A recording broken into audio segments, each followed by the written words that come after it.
attracts its West Australian Oaks, and because of Perth's isolation, it's unusual for Eastern States horses to contest the event.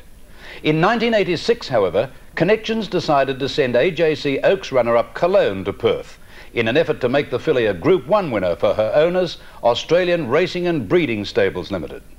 An inside run from Kenny Lassen, 2.5 in Heaven Tonight, Regal Aspect on the home turn at the 450. Pencoid led a neck over Melimar, Danzak the third from Bigger Glow. Then came Eastern Mystique, followed by Cologne Arc Rose and Kenny Lass about 10 deep as they swing into the straight. Melimar on the outside is headed off Pencoid. Bigger Glow followed by Dance Act, and here comes Cologne. Cologne is after Melimar. Pencoid fights back, but Cologne going 2 to their 1, and Cologne's got it sewed up. Races home over Pencoid and Melimar, and Cologne won the Oaks by 2 lengths on. Cologne was the second Oaks success in the space of 8 days for Randwick trainer Neville Beck, coming the Saturday following his QTC Oaks success with Travel Light.